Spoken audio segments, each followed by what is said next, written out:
propiamente de funcionamiento del riñón. Y hemos hablado de lo que es el proceso de filtración glomerular, ¿no? Una visión panorámica de todo lo que es la parte funcional renal, de todos sus segmentos, y nos hemos abocado a la parte de lo que es filtración glomerular. Y ahora nos toca seguir, digamos, qué está ocurriendo, qué se lleva a cabo en la parte del túbulo renal. O sea, hemos dejado, como dice el líquido en la cápsula de Bowman, que es lo que constituye el filtrado glomerular o filtración glomerular, ¿no? Y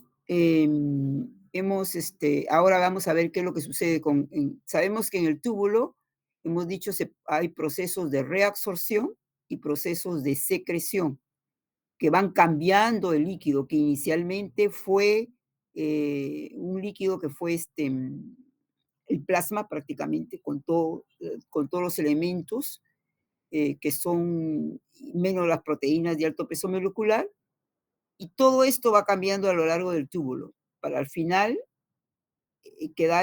dar como producto la orina, que contiene las sustancias que deben ser eliminadas del organismo, sustancias de desecho y sustancias que están de más en el organismo, que pueden ser útiles, pero que están en mayores concentraciones o en demás en el organismo, para llegar al equilibrio o la homeostasis del medio interno, ¿no? Todo esto es el proceso de excreción final de la orina que se produce, ¿no? Entonces, todo ese trabajo de casi la reabsorción de la mayor parte de sustancias que se producen en el túbulo renal. En primer lugar, vamos a tratar, siguiendo el sílabus, el proceso de concentración y dilución de la orina que forma parte, o sea, el manejo prácticamente del agua por el túbulo renal, que forma parte también de la función tubular. ¿Se ve? Sí, doctora, sí se ve. Ok. Entonces vamos a ver acá. Entonces, uno de los procesos que se lleva a cabo y en la cual está involucrado el riñón es el proceso de concentración y dilución urinaria. Con este proceso, sobre todo de concentración y dilución urinaria, va a tener el manejo del agua, que es importante del organismo. Y sobre todo, como hemos visto, el riñón tiene la capacidad de eliminar grandes cantidades de agua, llegando hasta 20 litros en un día, y el mínimo volumen urinario a su vez es de 500 a 700 mililitros. O sea, dentro de eso se maneja 500 a 700, dependiendo de qué, del estado de hidratación del organismo, ¿no? Depende del estado. Y con eso le permite ahorrar agua cuando las condiciones del organismo son negativas, o sea, hay un balance negativo del agua, y vas a eliminar el exceso de agua cuando exista de más en el organismo. Esto naturalmente, como recordarán, está ligado a la hormona antidiurética, que la han tenido que estudiar en la parte de endocrino, porque es una hormona, entonces al eje hipotálamo, hipófisis y riñón en este caso, ¿no? A esa es una respuesta. Bueno, acá el riñón maneja de tal manera este proceso de concentración y dilución de la urinaria. ¿Qué es lo que va a trabajar inicialmente? ¿Qué hemos dicho? Ha pasado el proceso de filtración glomerular, tenemos en la cápsula de Bowman el filtrado glomerular, lo que se ha filtrado, que es todo el plasma con todas las sustancias, excepción de las proteínas grandes, volvemos a decir, y aquellas sustancias que se ligan a las proteínas, que tienen un pasaje también disminuido. Pero entonces, prácticamente esto influye poco en el cambio de concentración osmolar, o sea, ese pasaje, ese proceso de filtración, influye casi nada en el proceso de concentración osmolar del líquido que se encuentra en la cápsula de Bowman, o sea, del líquido filtrado del filtrado glomerular. De tal manera que la osmolaridad que está en este filtrado glomerular se asume que es la misma que está en el plasma. O sea, es la misma, ¿por qué? Porque si bien faltan las proteínas de alto peso molecular, están generalmente todos los iones, sobre todo sodio, sobre todo cloro, que son los que sabemos aporta más a la osmolaridad plasmática. El cloruro de sodio aporta con la tercera parte de la osmolaridad plasmática. La vez pasada hemos visto que en cloruro de sodio hay 200, o sea, 100 miliequivalentes por litro. Por lo tanto, 100 de cloro, 100 de sodio. Y hay 200 miliequivalentes por litro, que serían 200 miliosmoles por litro, que contribuirían las 2/3 partes a esa osmolaridad plasmática que es de 300 miliosmoles. Los otros 100 miliosmoles prácticamente representan a todas las otras sustancias presentes y en las cuales también tenemos que considerar parte del sodio, porque el sodio, acuérdense, tiene 140 miliequivalentes, 100 se unen para formar cloruro de sodio y quedan 40 que se unirán con sulfatos, con fosfatos y con otras sustancias en el organismo. Entonces, prácticamente, si tenemos en consideración sodio y cloro, solamente quedaría a 60 miliequivalentes por litro, quedarían 60 milimoles por litro, que son representantes de las otras sustancias. Por eso, cuando se pierde líquido, cuando se pierde osmolaridad, lo que hay que reponer es el cloruro de sodio, el agua que se pierde y el cloruro de sodio que se está perdiendo en grandes cantidades para restablecer la osmolaridad. Y por eso es que se pone el suero fisiológico, ¿no? Que no es una solución sino una solución de cloruro de sodio al 9 por 1000, que es una solución, como dijimos la vez pasada, que tiene la osmolaridad igual a la del plasmática, o sea, 300 milosmoles, y cuyo ingreso este líquido a la vía sanguínea no va a producir ningún disturbio osmolar, solamente reponer líquido, reponer lo que es sin cambio en la osmolaridad, y por lo tanto no va a jalar agua de la célula, ni va a ingresar agua a la célula, todo va a quedar de la misma forma. Entonces, el riñón comienza trabajando con un líquido que tiene una osmolaridad de 300 milimoles por litro. Este líquido va a pasar al túbulo renal. Y en el túbulo renal, ahí va a haber diferentes procesos de reabsorción, secreción, van a haber diferentes procesos que al final, en la orina, la osmolaridad, dependiendo del estado de hidratación de la persona y de la cantidad de agua que le llegue al riñón, la orina puede estar diluida o puede estar concentrada. O sea, puede tomar varios valores osmolares. A pesar que en plasma se habla de una sola, o sea, de un solo valor osmolar, que es 300 milimoles por litro, si es osmolaridad, o 280 milimoles por kilogramo de agua, también, si es la osmolaridad. Entonces, sin embargo, después de todo ese trabajo tubular, la concentración de la orina puede tomar valores entre 50 milimoles por litro a valores de 1400 milimoles por litro. O sea, dentro de estos valores, la orina, de acuerdo al estado de hidratación, puede tomar cualquier valor. O sea, podemos encontrar orinas de 200 milimoles por litro, tenemos orinas de 600, de 800, de 1200, dependiendo. Estos son los extremos.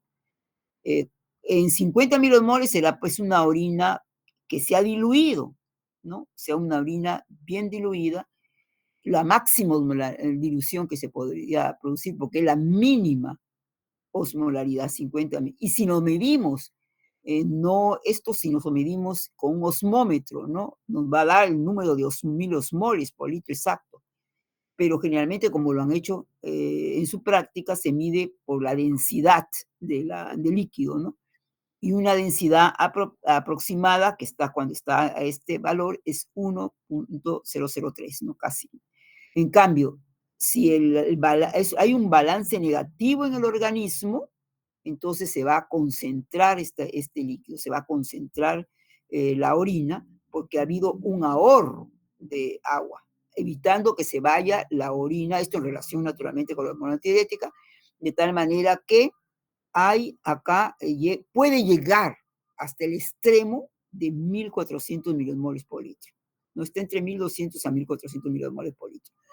Y cuando son orinas que tienen esta osmolaridad, su densidad aproximada va a ser 1.030. Entonces, no, ahí tenemos eso. Entonces, en este caso que hay la dilución, ¿cómo estará la hormona antidiurética? La hormona antidiurética estará inhibida porque hay un balance. ¿Cómo calificarían el estado de hidratación de la persona cercano a esto? Un estado de hidratación en la cual hay una sobrehidratación, o sea, la hormona antidiurética está disminuida, ¿no? Y la orina muy diluida. En cambio acá, el estado de hidratación de la persona estará, pues, es un balance negativo de agua, acá sería un balance positivo, aquí un balance negativo de agua, y hormona antidiurética muy elevada, ¿no? Y las concentraciones cercanas a 1.400. Ahora, en realidad acá hay un punto de corte, que sería, así como hay 300 miliosmoles, un punto de referencia por litro, puede existir una orina que tenga 300 milosmoles por litro también, entonces sería igual, isoosmolar. Entonces, desde ahí se parte, todas las orinas que están por al lado de menos de 300 milosmoles son orinas hipoosmolares, en las cuales, dependiendo de tan lejos está, pues hay menos concentración de hormona antidiurética. En cambio, estas de que están por encima ya serían hiperosmolares, donde ya aparecería la hormona antidiurética pero y a medida que más se aleja, pues mayor niveles de hormona. Se habla del gradiente osmolar. ¿Qué es gradiente? ¿Qué es una gradiente? Una gradiente se establece entre dos elementos, ¿no? Tenemos aquí, y en este caso, si hablamos de gradiente, porque también podemos encontrar gradiente de sodio, gradiente de potasio, gradiente, la diferencia que existe entre lo excretado y lo que está en el plasma. Entonces, que nos va a dar inclusive la magnitud del trabajo renal. Esto es lo que le llegó, por ejemplo, y esto es la osmolaridad. Esto es lo que le llegó, la osmolaridad plasmática, lo que le llegó de osmoles al riñón, que tuvieron que trabajar, y esto es lo que está en la orina. Entonces, esa relación nos está indicando la magnitud del trabajo. Y en el caso de osmolaridad, nos está indicando la magnitud del trabajo en cuanto al mantenimiento hídrico del organismo. Entonces, si colocamos, por ejemplo, en los dos extremos que hemos hablado, 50 miliosmoles por litro, como en la mínima densidad urinaria, y la osmolaridad plasmática, que es de 300, entonces aquí tenemos un sexto, o sea que diluye, tiene la capacidad del riñón de diluir hasta 6 veces la, la, la, el- la concentración, o sea, la osmolaridad que presenta el plasma. Y acá en el otro extremo, tendríamos que reemplazarlo por 1.400 la osmolaridad plasmática y sigue siendo 300 la osmolaridad la osmolaridad urinaria y 300 la osmolaridad plasmática y nos sale 4.6. O sea que puede concentrar hasta aproximadamente 5 veces. Diluye hasta 6 veces y concentra aproximadamente, tiene esa capacidad de riñón. Ahora, esa capacidad de riñón, o sea, la máxima concentración, ¿qué generalmente más importa? ¿Cuánto un riñón puede concentrar más? Porque concentrar más significa volúmenes de orina menores y significa ahorro mayor en el organismo. Y esto es importante en las situaciones de balance negativo de agua, o sea, de deshidratación, sea cualquiera la causa, ¿no? Entonces, acá tenemos ¿y de qué depende? La máxima concentración, o sea, hasta dónde, porque el riñón humano puede concentrar hasta 1.200 y 1.400, no le está permitido concentrar más. Entonces, eso determina también ¿qué? Determina el mínimo volumen urinario. ¿Cuál es? ¿Hasta dónde puede tener? Y es de aproximadamente, como hemos dicho, entre 500 a 700 mililitros. O sea, eso es lo que normalmente un riñón funcional, y si lo ponemos en un estado de deshidratación, o sea, un estado de no ingesta de agua, va a trabajar ahorrando el agua, llegando hasta concentraciones de 1400 o un volumen urinario de 500 entre 500 a 700 mililitros.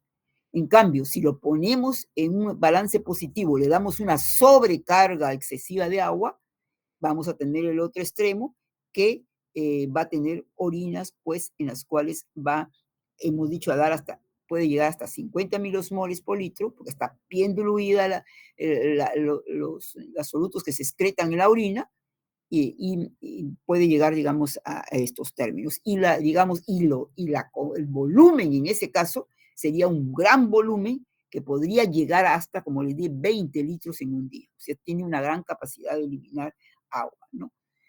¿Y de qué depende? De que sea 1400 lo máximo, hasta donde pueda, porque más nos interesa el asunto de poder concentrar para poder ahorrar, porque en el humano está más cercano la parte de la deshidratación. Entonces ahí tendríamos, depende de la longitud del asa de Henle, ¿no? Por ejemplo, en la longitud del asa de Henle del humano determina que solamente se llegue hasta máximo 1400 milosmoles. No puede concentrar más. Si pudiera concentrar más, ¿qué es lo que sucedería? Sucedería que pudiera ahorrar más agua y por lo tanto el volumen mínimo sería menor.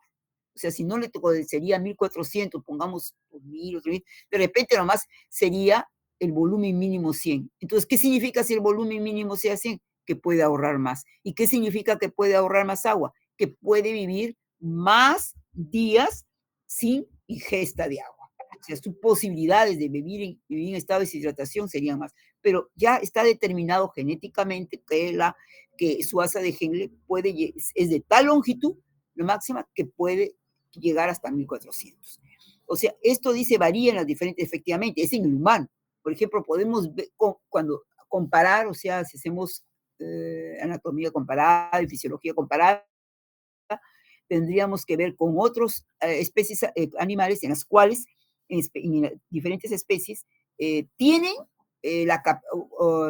una mayor capacidad de concentración. ¿Por qué? Porque sus asas de Henle son más largas, que les permite concentrar más la orina. Y esto ya está determinado genéticamente, sobre todo en especies animales que viven en zonas desérticas, ¿no? donde tienen que sobrevivir sin encontrar agua, ¿no?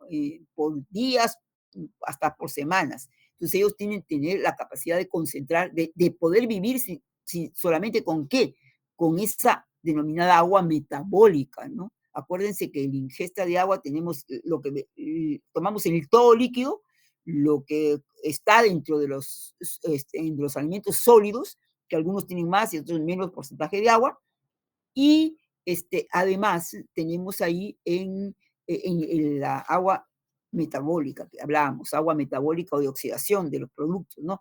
Entonces, prácticamente esto es importante, ¿no? Entonces, si nosotros tuviéramos menos volumen mínimo urinario, no necesitaríamos de agua diaria, sino que con el agua metabólica pudiéramos vivir, que lo hacen eso algunas especies, ¿no? Que existen en el desierto, pues, ¿no? O especies que también sus riñones están, digamos, adaptados a eso porque tienen una gran superficie corporal, un elefante, un hipopótamos, en cambio, por ejemplo, también pequeñas, pero la ratita del desierto, pastor, que viven ahí pero que necesitan ahorrar agua. Ellos están de tal, pero en el humano no, ¿no? Entonces, por eso, en este momento se habla de tanto de que el mundo va hacia una carecidad de agua, ¿no? Que las situaciones, o sea, los cambios climáticos están ocurriendo, de que probablemente, y que esto se está evolucionando más. Eso prácticamente sería algo nocivo, porque la especie humana no está o sea, preparada como para vivir sin ingesta diaria de agua. Y eso significará, pues, no sé, un tipo de evolución de tal manera que significará años de años, para que haya un cambio genético. Primero habrá una aclimatación, probablemente, después ya ya una adaptación genética, ¿no? En la cual permitiría vivir, ¿ya? No, eso se da, pero eso significa cambios que no se dan así de la noche a la mañana, ¿no? Sino cambios que significan millones de años, ¿no? Entonces ahí tenemos. Aquí, por ejemplo, tenemos la máxima concentración de orina de diferentes especies animales, que es lo que les estoy diciendo. Acá está en el humano hasta 1400 milimoles por litro. Miren, ¿quiénes tienen menos? O sea, más problemas, podríamos decir, tenemos el cerdo, el castor, y que tienen máxima concentración urinaria con posibilidades de poder vivir en zonas sin agua o ingerir menos agua y tener o sea, un mayor éxito de vivir con balance negativo. Tenemos el perro, por ejemplo, la rata blanca, la rata del desierto, miren, que se diferencia entre estas especies, hasta 6.000 puede concentrar, y ratón australiano hasta 10.000. Entonces, estos usted tienen sus riñones adaptados para vivir en esas condiciones. Ahora, decimos, por ejemplo, hay un mínimo volumen urinario. Entonces, siempre que el mínimo esté entre 500 a 600 mililitros. Y en realidad, esto está determinado, o sea, la cantidad de agua que la persona elimina está relacionada con la cantidad de solutos que debe eliminar en la orina. Y estos solutos son del metabolismo, por lo tanto, también está relacionado con la ingesta de alimentos, ¿no? Entonces, si hay una ingesta mayor, sobre todo que determina mayores solutos, entonces necesitará un mayor volumen de agua para estar diluido y poder ser eliminado a través de la vía renal. Por eso es que decimos que si no hay ingreso de agua, el riñón no puede, como mecanismo de regulación, sencillamente que no haya orina, ¿no? En ese día, o sea, no hay una anuria, no hay nada.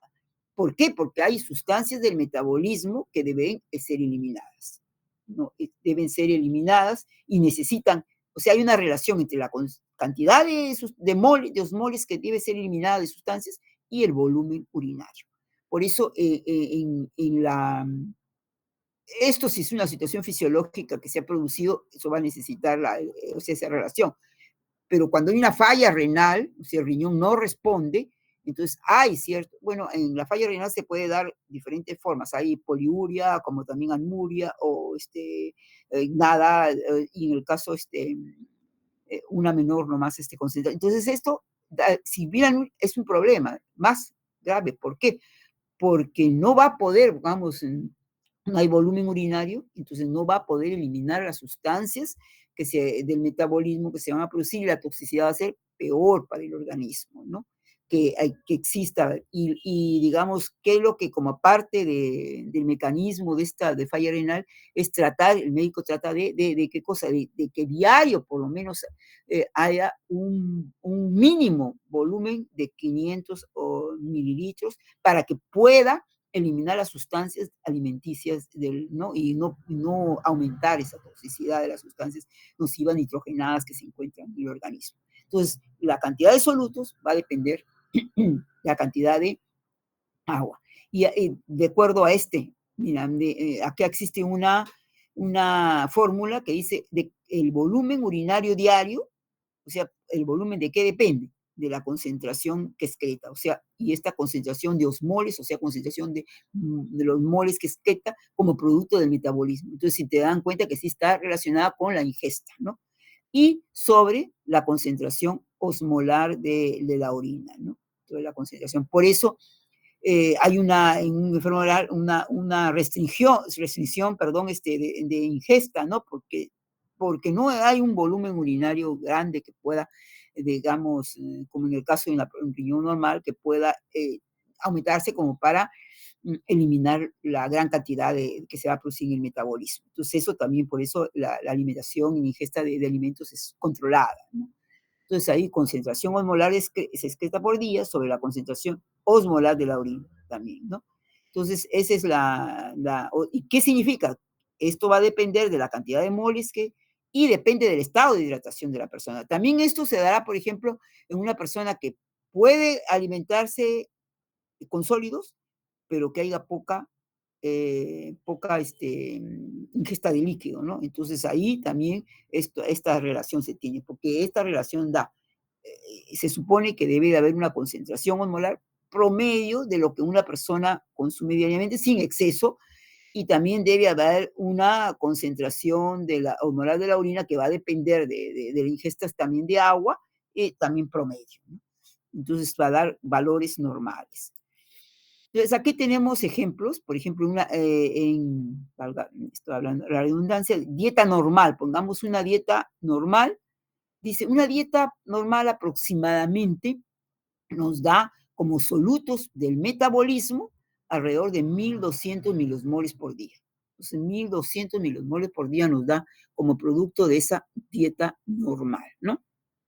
Entonces tenemos, ahora, esa dieta normal puede haber en situaciones que una persona se alimente normalmente con su alimentación, pero puede ser que haya concentración de los líquidos del organismo o que la hidratación sea normal. Porque depende de solutos y depende de la concentración de la orina, o sea, de los líquidos.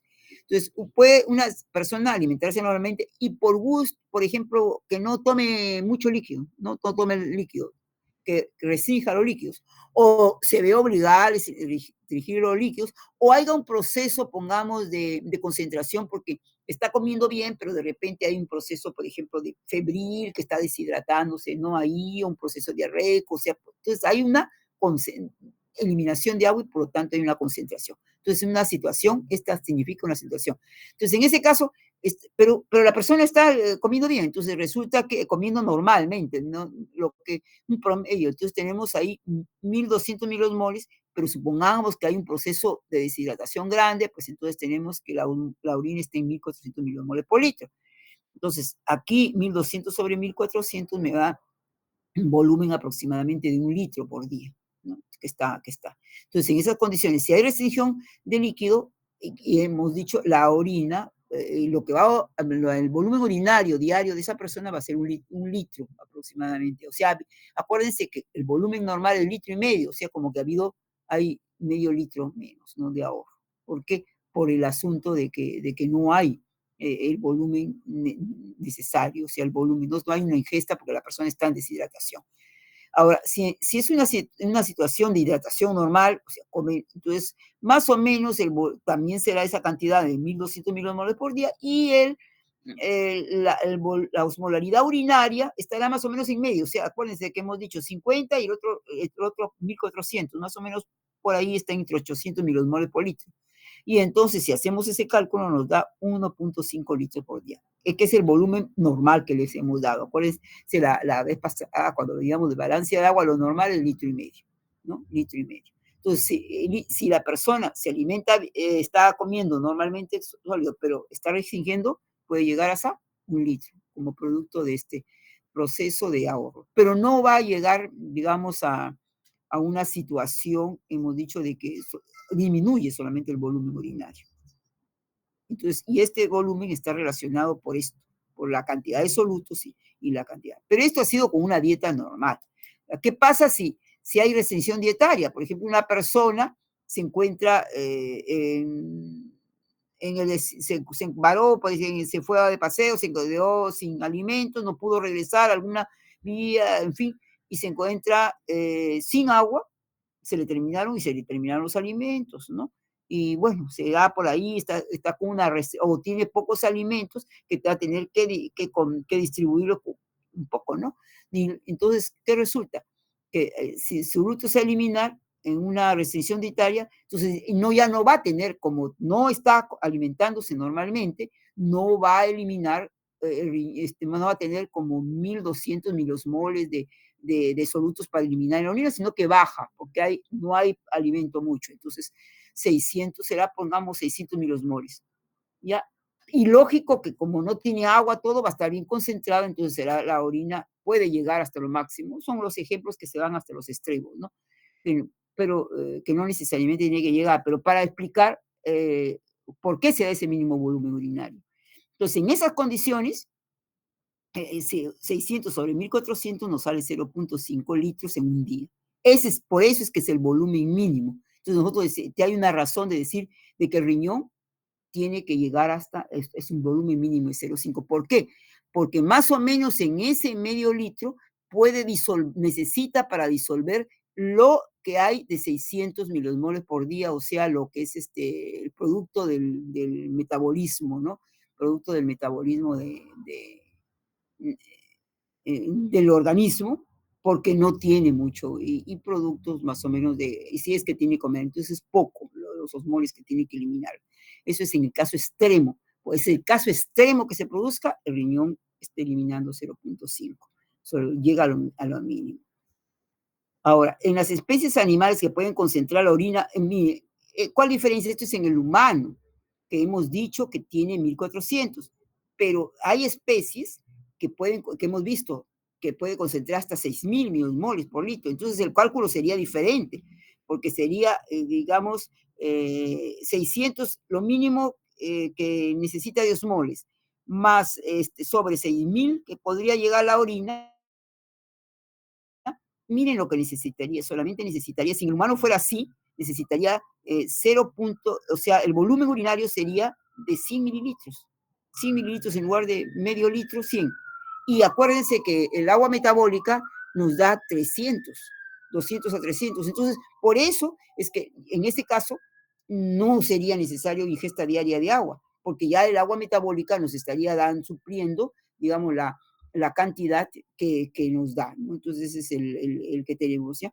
Entonces, que nos da, pero no es el caso, ¿no? No es el caso por eso es que estamos en esa situación que diariamente se debe ingerir agua, porque si no, estaríamos ya en camino a la deshidratación. El humano no está destinado, o sea, sus riñones no están para ahorrar una agua desde el primer día. Al contrario, ahorra, pero siempre hay un compromiso en el agua que debe mantenerse constante en el organismo.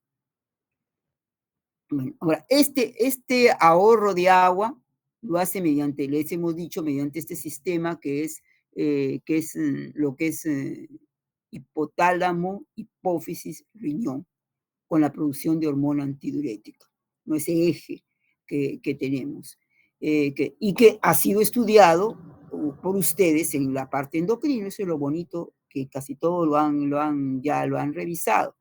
Entonces, entonces vemos ahí, esta es la parte del hipotálamo agrandada, entonces esta es la parte del hipotálamo unida a qué, ya saben, a la hipófisis, en la parte esta. Entonces, ¿qué es lo que genera cuando existe un balance negativo? Ya, ya sabemos, pues, la concentración osmolar del plasma aumenta.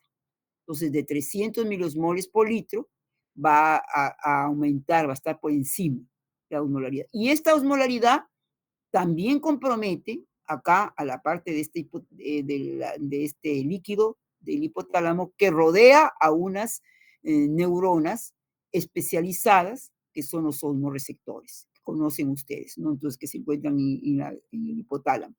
Entonces, estos osmoreceptores responden, pues, se dan cuenta de este cambio que existe de osmolaridad, y como son células nerviosas, pues se estimulan así, y envían impulsos nerviosos.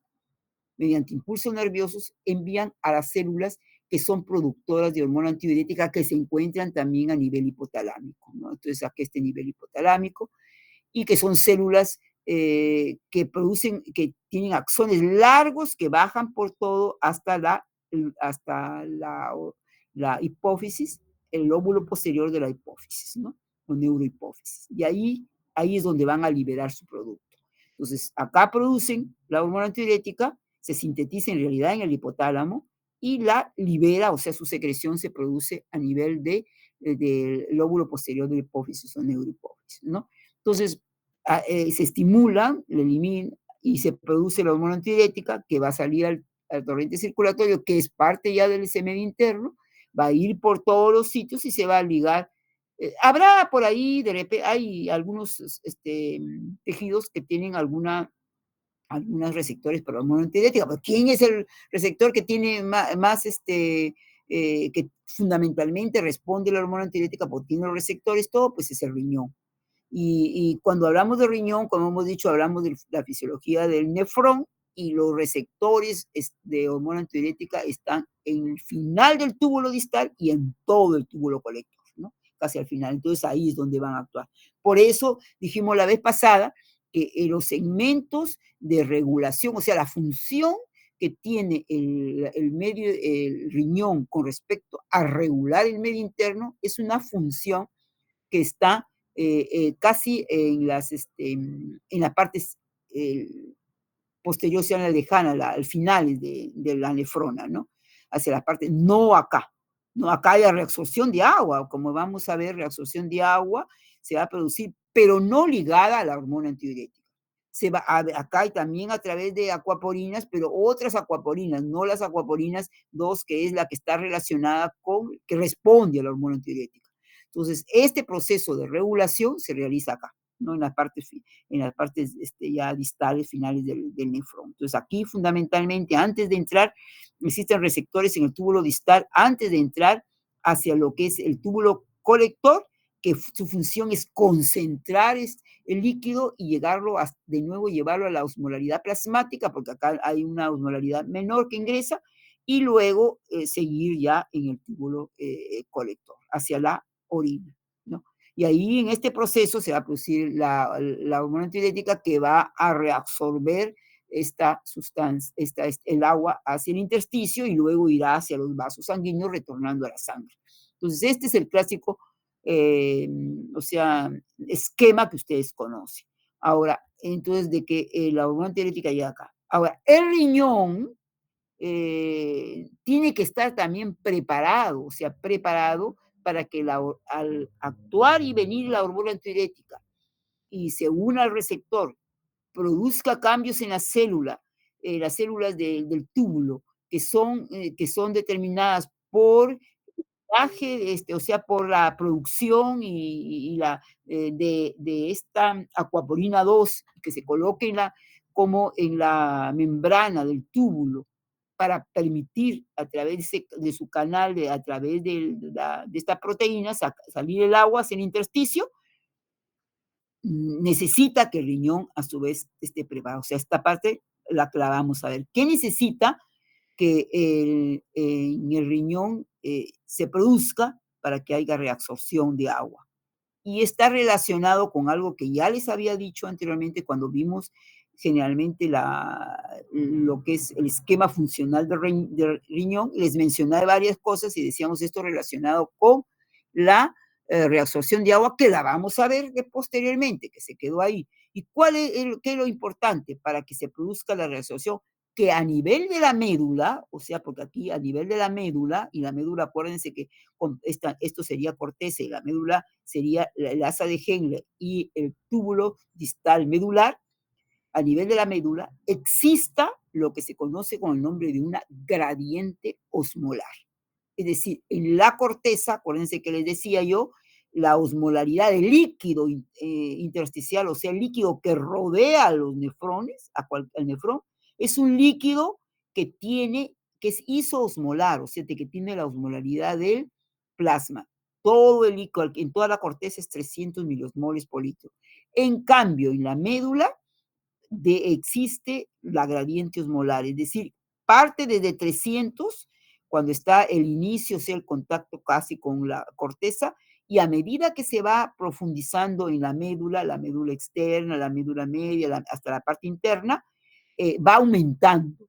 Entonces aumenta de 3, ¿hasta dónde? El vértice ya que vamos a ver, hasta la máxima osmolaridad, que es la que hemos dicho, entre 1200 que se produce a 1400 milosmoles por litro.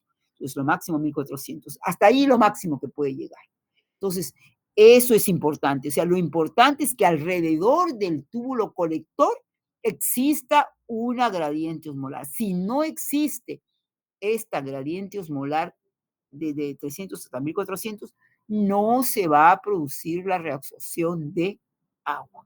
Entonces, el túbulo, todo el nefrón, pues crea esa gradiente. Y ahí vamos a ver cómo es que crea esa gradiente para cuando llegue esa situación de balance negativo de agua y se estimule este eje y llegue la hormona antidiurética al riñón, pueda unirse y pueda haber reabsorción.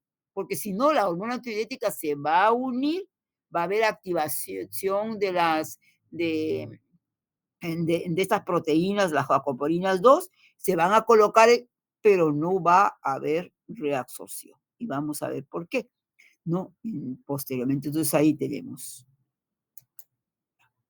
Entonces, ahí tenemos dos situaciones. Hemos dicho, esta es una, eh, cuando hay restricción de agua, que es balance negativo, que es donde actúan los mecanismos de concentración de la orina, y el otro extremo es donde hay balance positivo de agua, que solo es fenómeno de dilución de agua, que no hay la concentración, sino eliminación de agua. Que lo más importante en el humano es que el proceso de concentración. Eso es lo más importante, ¿no? Porque si no concentra, si no ahorra, para es fácil caer en la deshidratación. Entonces ahí, vamos, si hay restricción de agua, diferentes motivos, ¿no? Por ejemplo, falta de ingesta, de agua, que es lo más que pudiera ocurrir en cuestión fisiológica, ya patológica, que un estado febril, que un estado de reco, que en fin, hay una restricción de agua. Entonces, esto aumenta, como hemos dicho, la osmolaridad plasmática. Entonces, esto, como hemos visto anteriormente, que ya lo conocen, este eje estimula los osmoreceptores en el hipotálamo anterior. Esto incrementa la secreción de hormona antidiurética en el hipófisis posterior, ya hemos visto, ¿no? Esto trae como consecuencia un aumento de la permeabilidad al agua de las células principales, o sea, la hormona llega allá, se vuelve permeable al agua, ¿de dónde? En el túbulo distal final y túbulo colector, como hemos visto. Y luego, como consecuencia de esta acción, de esta permeabilidad, se aumenta la reabsorción de agua y aumenta la osmolaridad de la orina, porque estamos disminuyendo, concentrando la orina, y disminuye el volumen urinario. Por eso tenemos concentraciones hasta 1400 y volúmenes de 500. O sea, osmolaridad y volumen son, no van en la misma dirección, ¿no? Sino se contraponen. Entonces uno aumenta, el otro disminuye. Y si el otro disminuye, el volumen aumenta. Y todo esto, pues, tendiente a qué? A que si aumentó la osmolaridad plasmática, entonces disminuya hacia la normalidad. En este camino también, cuando se estimula los osmoreceptores, no solamente el organismo tiene el mecanismo de regulación de la hormona antidiurética, en la cual ni siquiera nosotros a veces nos damos cuenta, ¿no? O sea, puede que estemos, no hemos tomado líquido mucho tiempo, y sin embargo, de que ha salido hormona antidiurética, toda esa ocurrió, no nos damos cuenta. Pero sí de algo, que esto también los hormonas estimulan en el hipotálamo, también el centro de la sed, ¿no? Aumenta, entonces eso sí, cuando ya tenemos, aumenta la sed y entonces aumenta la necesidad de ingesta de agua. Entonces, si uno está en posibilidades de conseguir agua y de tener agua, pues va a haber ingesta de agua y esto va más rápido, va a llegar a la osmolaridad, a la normalidad. Pero imagínense ustedes una persona que está varada en algún sitio en donde no hay agua que se ha quedado, entonces resulta que no va, por más sed que tenga, no va a haber ingesta. Entonces esto va a agravar y es difícil de que se llegue a la osmolaridad plasmática porque no se va a poder arreglar, ¿no? Entonces eso es lo que... Acá tenemos una relación de que, miren, no solamente la hormona antidiurética se estimula por el aumento de la concentración osmolar, ¿no? También una caída, por ejemplo, de los volúmenes, por ejemplo, una hemorragia que cae completamente en menor volumen del plasmático, va a haber, puede ser isosmolar, o sea, con misma tonicidad, concentración, pero menor volumen, también es un estímulo para la producción de hormona antidiurética, ¿no? Eh, También es un estímulo, como una caída también de la presión arterial, porque, por ejemplo, cuando hay pues una hemorragia, una caída también, ¿no? Entonces, también estimula para una mayor reabsorción de agua y que esta llene los vasos y pueda mayor presión o mayor volumen en el agua. Entonces, también. Sin embargo, la liberación de hormona antidiurética sí es, en unos es más rápida, pero corta, y en otro caso es lenta, pero es exponencial. Este es el caso cuando hay aumento osmótico, o sea, es la osmolaridad la que ha aumentado, puede ser el volumen igual, pero la osmolaridad ha aumentado. Entonces, se produce, generalmente el estímulo osmolar es más rápido la respuesta, pero es más corto, ¿no? O sea, rapidito se corrige acá, hay aumento, ¿no? En cambio, si es que hay una caída de volumen, o sea, una reducción isotónica del volumen, entonces, ¿qué es lo que sucede? La respuesta es más lenta al inicio, pero es una respuesta que sigue una curva exponencial. Por lo tanto, se puede llegar a valores mayores de hormona antidiurética, ¿no? Con mayor acción, ¿no? Entonces ahí tenemos esa diferencia en ambas respuestas. Bueno, entonces vamos a ver, hemos dicho que el riñón tiene que prepararse, ¿no? Que hemos dicho que para qué, o sea, no es suficiente que haya hormona antidiurética que llegue al riñón y que y que actúe, sino que también es necesario y que esa preparación hemos quedado significa en que es en la existencia de una gradiente osmolar. Entonces, esa gradiente osmolar que se produce a nivel de la médula renal, eh, se realiza con contribución de varias partes que existen ahí en la médula. Y varios, ¿quién? ¿Qué es lo que existe en la médula renal? La rama descendente y ascendente del asa de Henle. O sea, vemos que el asa de Henle, sobre todo de los nefrones yuxtamedulares, casi todo el asa de Henle está, la rama, el asa de Henle está en la médula. En los nefrones corticales puede existir un pedacito, pero ahí solamente en la parte externa, ¿no? De la médula. Entonces tenemos ahí la rama, es importante esto. ¿Quiénes contribuyen a la formación de esta gradiente osmolar? La rama descendente y ascendente, o sea, el asa de Henle, ¿no? Que a ese se le llama el sistema multiplicador de contracorriente. Vamos a ver por qué les indica.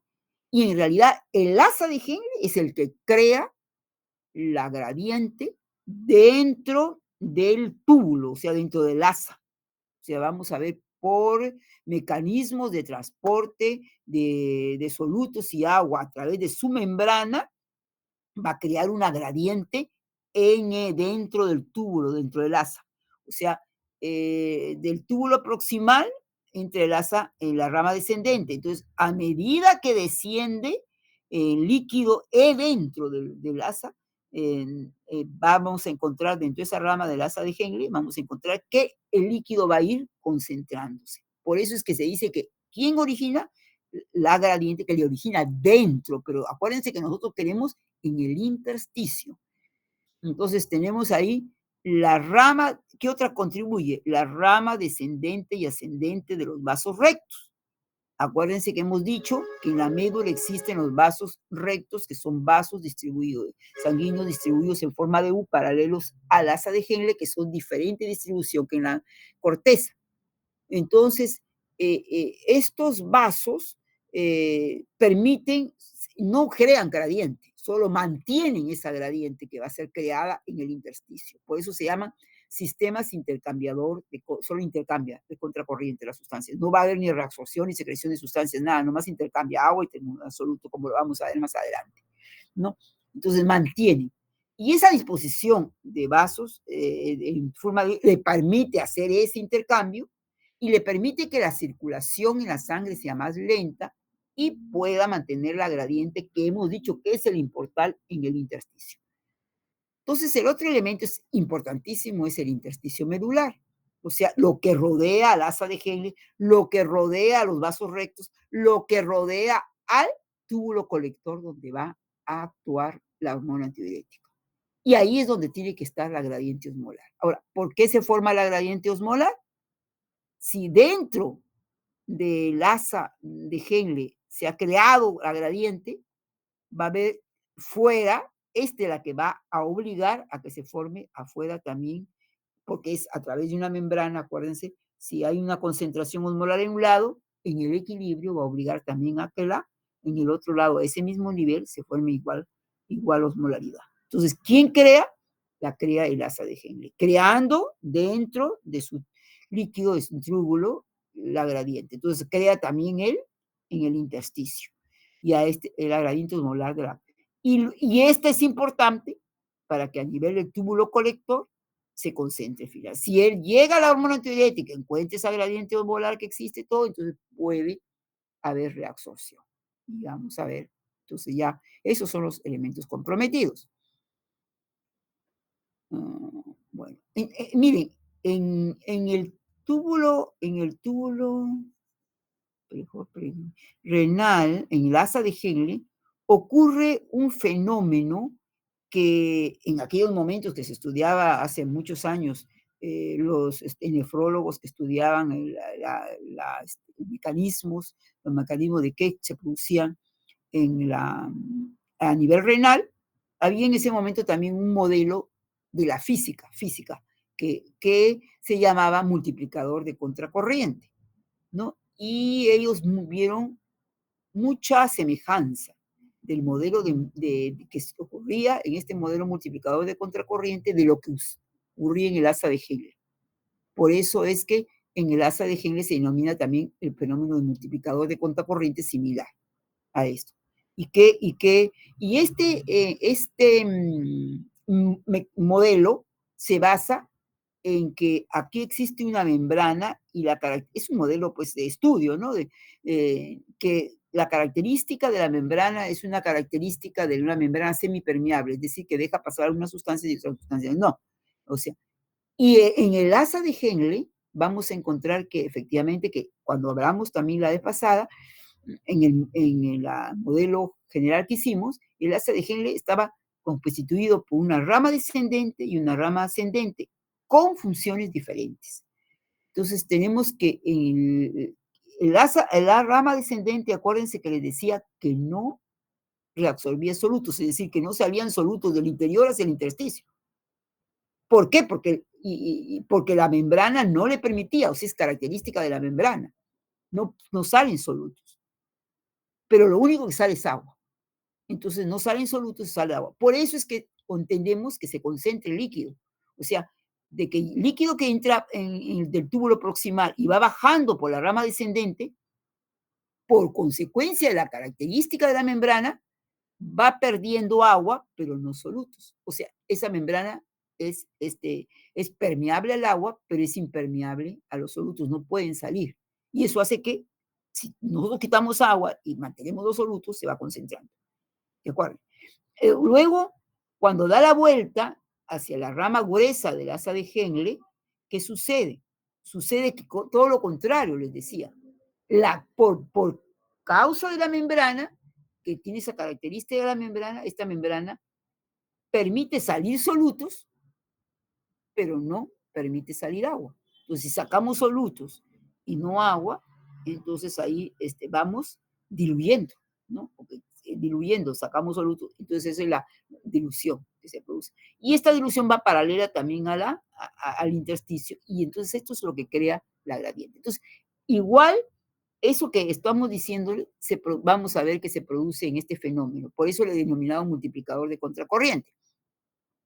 Este esquemita, ¿qué significa? Este es como un tubo, pongamos en la cual en la mitad se ha colocado la membrana semipermeable. O sea, algo así como ocurre en el asa de Henle, que tiene cierre. Esta membrana permite, o sea, divide en dos compartimientos ese tubo, ¿no? El compartimiento A y el compartimiento B. Y esta membrana no, solamente permite ingreso de agua, no de solutos. Y luego, al final del compartimiento, hay como una unión entre los dos, ¿no? Vamos a tener un tubo en U que los une. Acá inclusive hay una llave para poder sacar el líquido y mirar la concentración de líquido acá antes de que ingrese hacia el compartimiento B. ¿Por qué? Porque el líquido va a ser colocado acá en este tubo. Entonces, miren, un líquido con una concentración determinada de solutos, ¿no? Entonces, su camino es este. Como aquí hay una membrana, el de la flecha. Llega acá, ingresa acá y luego ingresa acá y sale. Entonces, ¿qué es lo que Indo dice? Por características de esta membrana, vamos a encontrar que a medida que el líquido pasa, no pasa, va perdiendo agua. O sea, el líquido va concentrándose, algo así como lo que ocurre en la rama descendente del asa de Henle. Entonces aquí se va concentrando y llega, por eso es que cada vez las líneas son más cerca, aquí bien concentrado. Si sacamos acá y muestramos, que está bien concentrado. Luego pasa a través de este tubo hacia el compartimiento B, un líquido completamente concentrado, pero que a medida que va pasando este líquido, va recibiendo el agua del compartimiento superior, o sea, se va diluyendo y este sale hacia este compartimiento. Entonces, ingresa hacia acá y sale hacia acá. Y acá tenemos una concentración que puede ser similar a esto. Entonces, eso es lo que ocurre, ellos, algo similar en la asa de Henle. Con la rama descendente, va, como no solamente sale líquido, se concentra. Y cuando pasa a la rama ascendente, allá en el modelo de asa de Henle, tiene otra característica, que no deja salir agua y deja solutos. Entonces se va diluyendo y al final sale ahí. Entonces, como dijeron un modelo similar, entonces le llamaron que ahí en el asa era el generador de la gradiente y se denomina el multiplicador de contracorriente. Es lo que vemos acá. Este es el asa de Henle. Ahora, ¿cuál es la concentración con que llega a ingresar a la asa de Henle, a la rama descendente? Es una concentración de 300 milosmoles por litro. Esta concentración viene del túbulo proximal. Pero acuérdense que yo les he dicho que a lo largo del túbulo, vamos a ver, a lo largo del túbulo proximal, hay reabsorción, es donde se produce la mayor reabsorción de solutos. Entonces hay reabsorción de agua, hay reabsorción de solutos, ¿no? Paralelo. Pero si hay reabsorción de solutos, ahí fundamentalmente que deben de regresar a la circulación, uno intuiría que cambia la osmolaridad, pero no es así porque también hay reabsorción de agua y es como paralelo. Y lo único que hace el túbulo proximal es absorción agua y solutos en la misma proporción y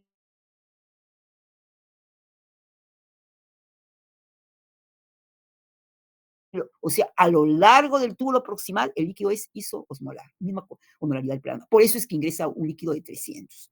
Cuando baja por la rama delgada descendente del asa de Henle, es cuando va perdiendo agua, ¿no? Este es el agua, y hemos visto, y este es la sal, los solutos, pero no pierde solutos, ¿no? Entonces, al contrario, hay una tendencia de que solutos, sodio que hay acá, puede ingresar, con lo cual concentra más. Entonces, puede llegar hasta la máxima osmolaridad 1400, según también el tamaño de la sangre. Imagínense ustedes qué sucede en esas especies animales que tienen mayor concentración.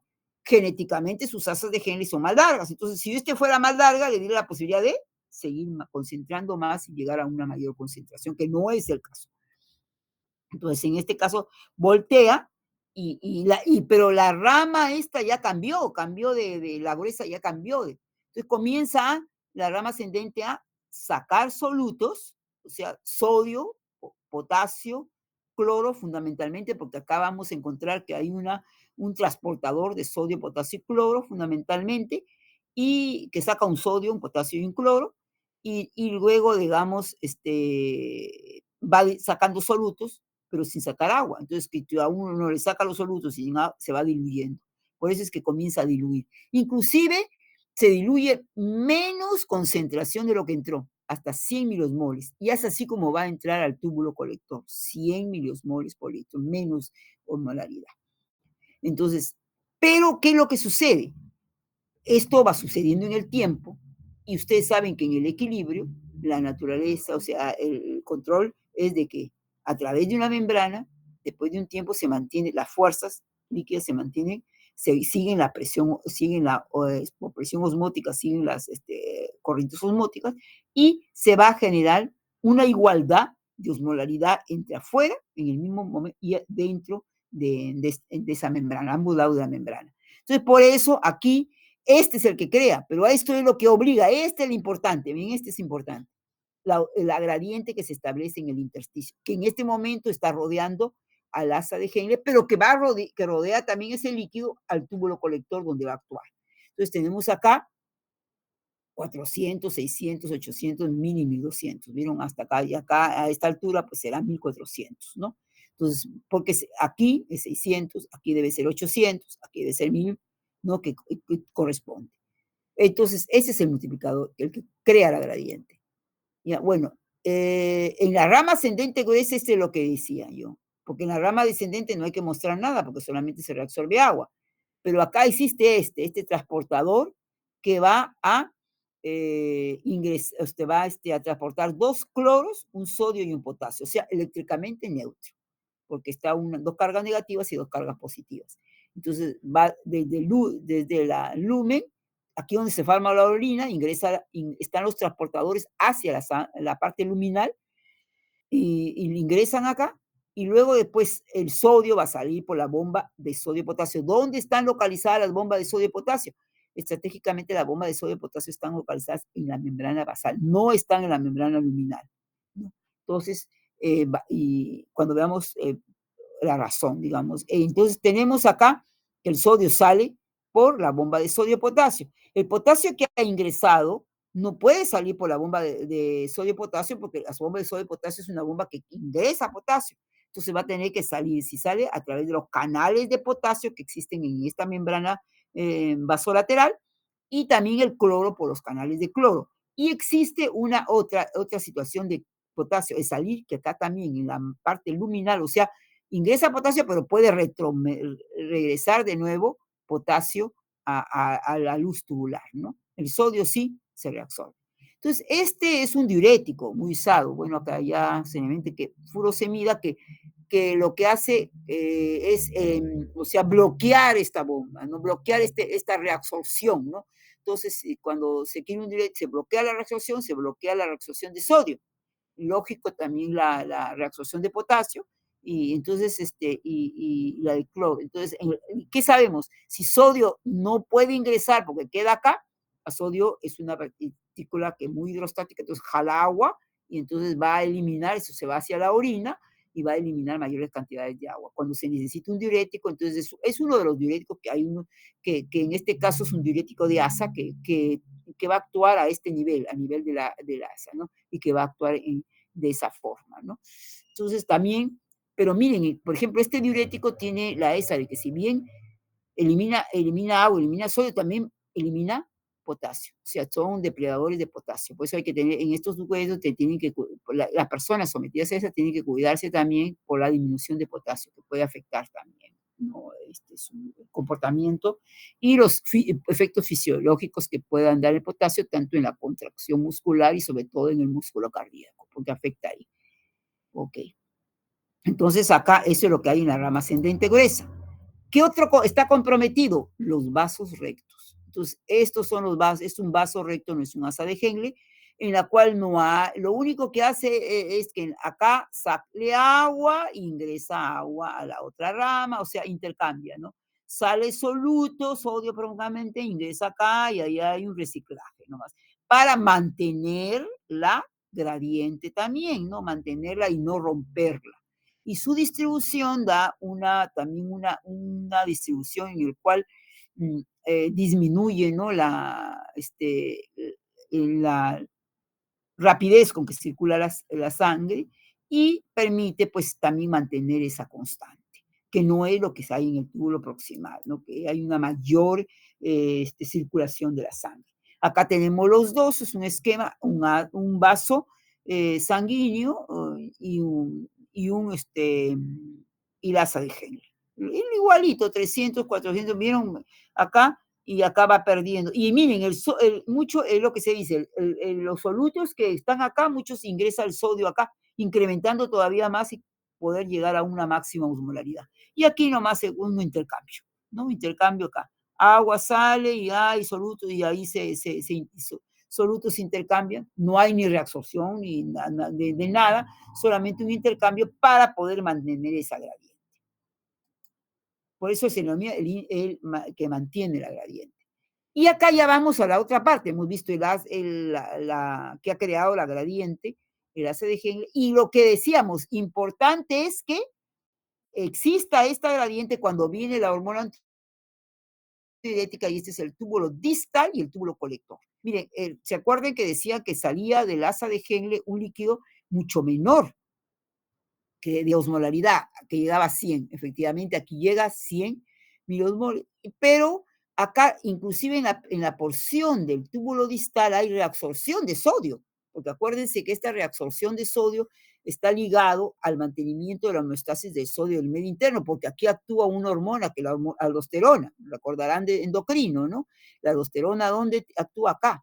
Entonces, cuando hay una caída de sodio, cuando hay una caída de volúmenes a través de hormoreceptores, a través de barros, va a hacer que se estimule la reabsorción de la producción de aldosterona, se estimula el sistema renina, angiotensina, aldosterona, y va aquí la aldosterona a producir una mayor reabsorción de sodio, va a producir una mayor secreción de potasio y una mayor secreción de iones hidrógeno, ¿no? Entonces significa que está jalando sodio. Entonces se va y al jalar sodio, también va a jalar, bueno, un poco de agua. Entonces por eso es que va a ir cambiando también la osmolaridad del líquido intratubular distal, ¿no? Y acá, por ejemplo, ya va aumentando 150 y casi al final, a esta entrada que va a llegar al túbulo colector, ya actúan la hormona antidiurética, tiene receptores ya por hormona antidiurética. Entonces hace que se concentre más en esta parte, cuando prácticamente se callado que se produce para el ingreso al túbulo colector, y que llegue la osmolaridad nuevamente a 300. Y en el túbulo colector ingresa una osmolaridad de 300 milosmoles por litro, o sea, isosmolar, ¿no? Con la osmolaridad plasmática. Bueno, y aquí viene el por qué razón es que se crea esta gradiente. Entonces, ¿por qué se ha creado esta gradiente? ¿Por qué la necesidad de crear que rodea acá? Porque imaginémonos, llega un líquido de 300 y toda la corteza es 300, así osmolar, como hemos dicho. Imaginémonos que no se ha formado esa gradiente, que no hay o alguna situación patológica ha hecho que el riñón no pueda concentrar. Entonces, todo sería 300, 300, 300. Ingresa un líquido 300, la hormona antidiurética, todo igual, normal, llegó acá, estimuló las acoporinas 2, se distribuyeron en la membrana, significa que acá hay poros, ¿no? Antes cuando no había hormona antidiurética, como si una membrana está cerrada, y cuando llega la hormona antidiurética está crillada, o sea, como que se hubieran hecho huequitos, ¿no? Ahí para que salga el agua.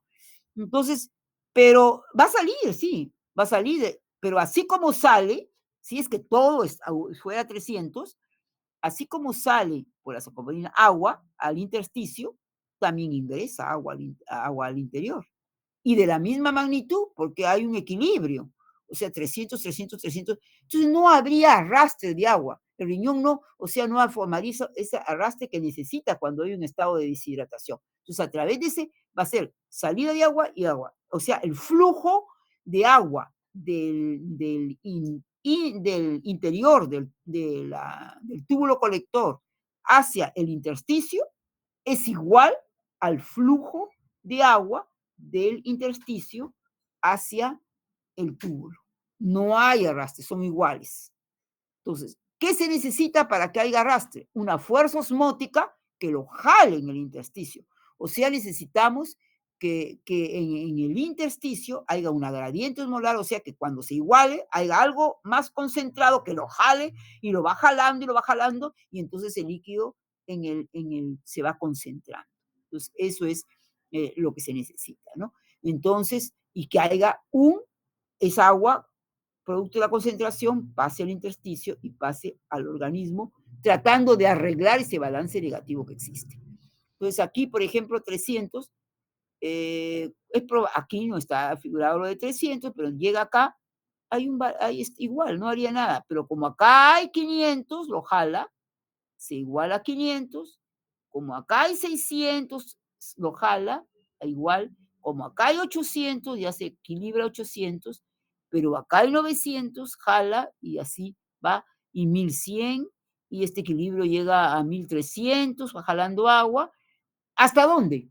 Hasta la máxima osmolaridad, que es el vértice, que hemos dicho que es 1400. Ya hemos dicho que el humano está determinado así. Entonces ya, la orina que va a salir de acá, máximo puede salir una orina de 1.400 millones, porque ya no hay más que lo jale. O sea, en el intersticio la gradiente es de 300 a 1.400. Se equilibra con eso y sale, en casos de que haya un balance negativo extremo, ¿no? Entonces ahí ya, con máxima cantidad, concentración de hormona antidiurética. Entonces así se concentra. Entonces ahí entonces, ¿qué es importante? Es esto. Si no se formara esa gradiente, no habría arrastre de agua a nivel renal, aunque todo el eje esté correcto. Ya, correcto, el hipotálamo, los hormoreceptores se activan, se produce la liberación, llega al riñón, todo el mecanismo de producción de acuaporina 2 está correcta y todo, hay receptores, todo. Pero si esto estuviera dañado, no hay reabsorción. Es necesario esa gradiente osmolar. Y en esa gradiente intervienen, hemos dicho, el asa de Henle que la crea, los vasos en la que crea dentro y que permite que en el intersticio también se cree, y los vasos rectos que tienden a mantenerla. Y hemos visto. Ok. Bueno. Bueno, ahora, una de las cosas importantes es quizás esto. Al final se llega a 1400. ¿Cómo se llega a ese 1400? Hemos dicho por el asa de Henle. Pero también algo que contribuye a llegar a 1400 es el hecho de que hay una sustancia que se reabsorbe casi al final del túbulo colector y que permite que se llegue a esa máxima osmolaridad, contribuye a la osmolaridad. Es una molécula muy activa osmóticamente y que da, y esa es la urea, ¿no? Entonces ahí tenemos cómo es la permeabilidad de la urea. Generalmente, cuando uno ve cuánto hay reabsorción de urea a nivel renal, el 50%, pero dice, la urea es una sustancia de desecho metabólico, ¿no? Que inclusive debe eliminarse. ¿Por qué razón hay una reabsorción? En realidad no hay una reabsorción que regrese a la sangre, hay una reabsorción a nivel renal, o sea, se reabsorbe para que acá tenemos la urea, para que aumente, para que se pueda llegar a la máxima osmolaridad, que o sea, contribuye también con el asa de Henle a crear ese gradiente osmolar final. Aquí tenemos un nefrón, por ejemplo, la corteza, la médula externa, la médula interna. Acá, no, la hormona antidiurética, hemos visto la permeabilidad del agua, tenemos la urea, como hay la hormona antidiurética, aumenta la permeabilidad del agua, se va a ir reabsorbiendo. Eso significa que aquí va perdiendo agua y la urea se va concentrando dentro del lumen. Entonces ahí viene. Entonces ahí también, ¿y qué efecto tiene la hormona antidiurética? Primero que al reabsorber agua concentra, la otra cosa es que también la hormona antidiurética actúa incrementando los transportadores de urea en la membrana, pero casi hacia el final, ¿no? Entonces ahí ya en la médula interna, porque la reabsorción de urea no se produce a este nivel, porque aquí se está concentrando por pérdida de agua. Entonces acá está bien concentradita y hay también transportadores que lo pueden de urea, los UT1, entonces permite que la urea salga. Y la urea, como dice aquí, difunde de líquido tubular al líquido intersticial de la médula y el objeto es aumentar esta concentración osmolar. Y luego vamos a ver, creo que ahí tengo un esquema en el cual la urea ingresa de nuevo al túbulo y se va reciclando, ¿no? Para reciclar. Entonces, ese es el papel que ocupa importante para poder llegar a la máxima osmolaridad urinaria. Acá está. Entonces, aquí tenemos, por ejemplo, los vasos rectos, que lo único que hacen es intercambio de cloruro de sodio e intercambio de agua y urea, ¿no? Y acá tenemos, veamos todo el nefrón ya, aumento, pérdida de agua, por lo tanto, concentración acá, y acá pérdida de solutos y dilución. Y esto hace que estos cloruros de sodio inclusive puedan ingresar acá, y entonces dentro se crea una gradiente que obliga a que el intersticio en el equilibrio también por fenómeno osmótico a través de una membrana se cree igual la gradiente. Que esta gradiente, como ven, está acá, rodea los vasos rectos, rodea todo y rodea al túbulo colector. Aquí ingresa un líquido menos que se va aumentando al final también el agua por hormona antidiurética y el agua se reabsorbe, se va reabsorbiendo porque hay siempre algo más.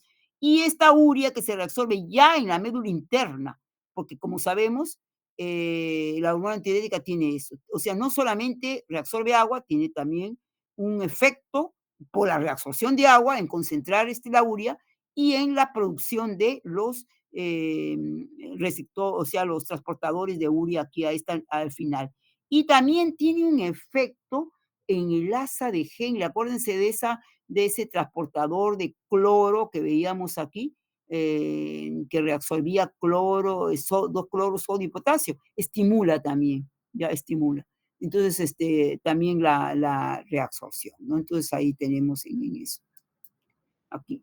Bueno, esa es la acción característica de la hormona antidiurética. ¿Dónde llega? Llega pues acá, este es el lumen, o sea, la luz tubular donde está formándose la orina, y este es donde están los receptores para la hormona antidiurética a través de la adenisiclasa, es que se produce, ¿no? El cambio de ATP cíclico, estimula la producción de proteínas quinasas, el proceso de fosforilación para la producción de acuaparina 2. Y esta acuaparina 2 que se coloca acá, digamos, hacia la luz tubular, ¿no? Y esto va a permitir que como tienen estos una serie de poros, una especie de este, conductos del agua donde va a pasar el agua, ¿no? Ingresa el agua y luego después va la salida del agua hacia el interior. Entonces, este es el mecanismo como actúa. Entonces, tenemos que en el asa de Henle, pues, se va a producir, es un resumen de lo que estamos en el caso de la concentración, ¿no? Entonces, el túbulo proximal, como hemos dicho, pierde agua, puede ingresar sodio, que es el sodio, que se reabsorbe a nivel del túbulo, perdón, de la asa gruesa, de la rama de la asa gruesa de la asa de Henle, y entonces ahí tenemos, esto hace que aumenta la osmolaridad, pues aumente la osmolaridad también en el intersticio, o sea, de 300 milosmoles que comienza en la corteza hasta 1400 milosmoles. Bueno, hay ciertas situaciones patológicas en las cuales, o sea, eso es una concentración, digamos, que produciría máxima en una riñón sano, hasta dónde puede trabajar, ¿no? Hasta los 1400 y todo, que lo pongamos en una situación extrema, ¿no? De concentración. Eso es lo que máximo. Pero hay situaciones en las cuales patológicas relacionadas justamente con la producción de hormona antidiurética, que es el síndrome de secreción inadecuada de hormona antidiurética, ¿no?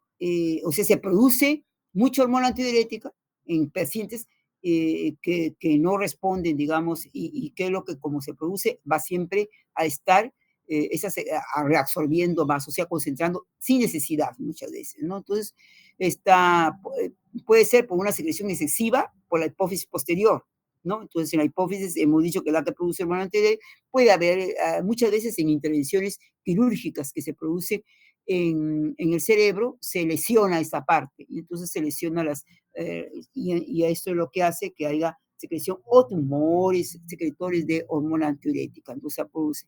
Ahora, por una secreción de hormona en sitios anormales. Hay sitios que pueden producir hormona antidiurética, puede ser el caso de hay ciertos tumores pulmonares que también producen hormona antidiurética, ¿no? Entonces, en estas situaciones habrá mayor hormona antidiurética y entonces ya es una situación patológica que llevará a una mucha mayor concentración de la orina. El caso contrario, la dilución urinaria. Entonces, esto fisiológicamente viene ¿qué? Mediante una ingesta excesiva de agua, que nos pone el organismo en una situación de balance positivo. Y entonces, ¿qué hace el riñón? El riñón tiene que eliminar ese exceso para mantener el equilibrio. Y ahí hemos dicho que tiene una gran capacidad de eliminar grandes cantidades de agua que están. Naturalmente que en estas situaciones va a haber una completa inhibición de hormona antidiurética. Se inhibe, llega a valores, pero no, para poder eliminar ese exceso que existe y poder regular. Entonces tenemos ingesta de agua, disminución de la osmolaridad plasmática. Cuando hay mucha ingesta, ¿qué es lo que la osmolaridad plasmática baja? O sea, menos de los 300 milosmoles por litro o menos de los 280 milosmoles por kilogramo de agua. Entonces, inhibe los somorreceptores en el hipotálamo anterior, hay una inhibición, en lugar de ser estimulados para que estimulen a las neuronas productoras de hormona antidiurética, no se inhibe. Entonces, no hay disminución de la excreción de hormona antidiurética en la hipófisis, disminuye, por lo tanto, la permeabilidad a agua en las células principales del túbulo distal y final y túbulo colector. O sea, ahí disminuir la permeabilidad del agua significa disminuye pues la reabsorción, ¿no?, de agua, que es lo que se provoca, por lo tanto, disminuye la reabsorción y disminuye, por lo tanto, la osmolaridad de la orina. ¿Por qué? Porque al disminuir la reabsorción de agua, el agua se queda en el túbulo, ¿no?, el colector, y esto se va hacia la orina. Entonces el volumen comienza a hacer grandes volúmenes de orina, y disminuye, pero, perdón, la osmolaridad de la orina y grandes volúmenes. Claro, disminuyendo la osmolaridad. Como hay grandes volúmenes, como hemos dicho, es contrario, disminuye. Puede llegar pues hasta 50 milosmoles con grandes volúmenes cercanos a 20 litros, ¿no? Acá también, igual, cuando hay una inhibición de los receptores, también se inhibe la sed, ¿no? Porque hay mucho líquido, hay inhibición de la sed, y no, lógicamente la persona no tiene la sensación de ingesta de agua, ¿no? Porque hay mucho líquido, ¿no?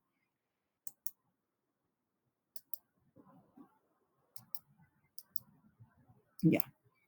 Y esto es lo que se produciría, ¿no? En primer lugar, ¿qué cambios vemos? Por ejemplo, en el caso de la concentración de la orina, cuando había un balance negativo, el asa de Gele podía llegar hasta 1400. En este caso, el asa no llega, sino más o menos a 700. ¿Por qué? Porque grandes volúmenes se van a filtrar, ¿no? Acá. Y el túbulo proximal generalmente no, él reabsorbe un porcentaje, más o menos está entre 60-75% de lo que llega, y como le llega más, pues sencillamente reabsorbe su porcentaje y será más volumen que va a continuar por, por los otros conductos, ¿no? Entonces ahí tenemos un mayor volumen y esto hace que la osmolaridad disminuya, ¿no? Entonces va con una menor osmolaridad acá, por más que se concentra, pero se concentra solamente hasta 700, ¿no? Entonces, ahí igualito también ingresa más o menos así, y de nuevo tenemos acá. Pero entonces, como acá no hay hormona antidiurética porque hay inhibición de hormona antidiurética, entonces primero no actúa también, hay una inhibición. Como esto estimula, ya no estimularía la reabsorción de acá de agua y esto se bloquearía, ¿no? Entonces también se bloquea porque no hay, está como la acción de la hormona antidiurética, no hay formación de coporinas y sencillamente el agua sigue de largo, ¿no? Grandes volúmenes de agua. Y la concentración, pues sería, miren, igual sería la máxima concentración, osmolar sería 700, ¿no? En este caso, por ejemplo, milosmoles por litro, la orina, ¿no? Y acá, y si se llega más, pues llegaría pues hasta 50 milosmoles por litro, ¿no? Y los volúmenes, pocos, ¿no? Por minuto. Entonces, ese es el caso de la información de orina diluida. También igual hay situaciones en las cuales se elimina grandes volúmenes de orina, no porque respondan a una disminución de la osmolaridad en un estado, sino en situaciones patológicas, ¿no? ¿Y cuáles son esas? La diabetes insípida central que le dicen, o sea, la hipófisis no produce hormona antidiurética, en este caso en respuesta a un estímulo osmótico. Puede haber concentración osmolar, pero no, digamos, no va a ser, no va a responder esta hormona antidiurética. Entonces deja, como no hay producción patológicamente, a nivel central, entonces no actúa en el riñón y lógico que grandes volúmenes se eliminan. Y otra que es en el riñón, que se llama la diabetes insípida nefrogénica, ¿no?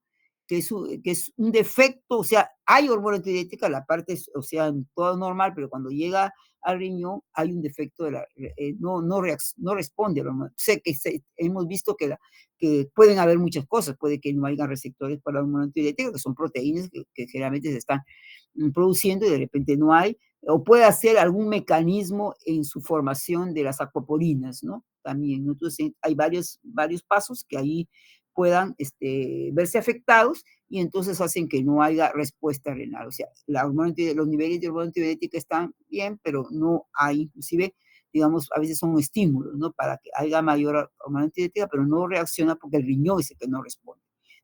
Y naturalmente, otro de los casos que lo que hemos visto, que no se produce el daño del mecanismo de contracorriente, o sea, que no haya esa gradiente, si no hay alguna gradiente también. Entonces, cuando hay casos así, hay que ver que primero si la falla es a nivel primario, o sea, a nivel del nefro, y si eso está bien, entonces la falla será a nivel central, ¿no? Entonces, y ver dónde está la falla para la corrección respectiva. Bueno. Ya hemos dicho que no solamente por osmolaridad, cuando hay una pérdida, por ejemplo, de sangre, en el caso de una hemorragia, ¿no? Entonces, pérdida de sangre, por ejemplo, que lógicamente disminuye la presión arterial, y al disminuir la presión arterial a valores inclusive bajo el fenómeno de autorregulación renal, puede disminuir la tasa de filtración glomerular, y una disminución de la tasa de filtración glomerular va a traer como consecuencia que aumente la liberación de renina. Entonces eso, cuando la disminuye, va a ser, aumenta. Y por lo tanto, renina, angiotensina, aldosterona, y entonces tenemos acá un incremento de la angiotensina 2, que sería sistema renina-angiotensina-aldosterona, que va a incrementar uno de los tiene varios efectos la angiotensina 2. Uno conocidos dentro del sistema, que es la aldosterona, ¿no? Que la aldosterona va a traer como consecuencia que sabemos la retención de sodio, ¿no? A nivel del túbulo distal, ¿no? Pero también tiene una acción, la angiotensina, el incremento de la angiotensina incrementa los niveles de hormona antidiurética también, o sea, tiene una acción entre la hormona antidiurética. Y este incremento de la hormona antidiurética va a hacer que aumente la retención de agua, porque lo que ha caído es para aumentar, ¿no? Aumentar con el objeto de aumentar el volumen sanguíneo y aumentar la presión arterial, entonces aumenta.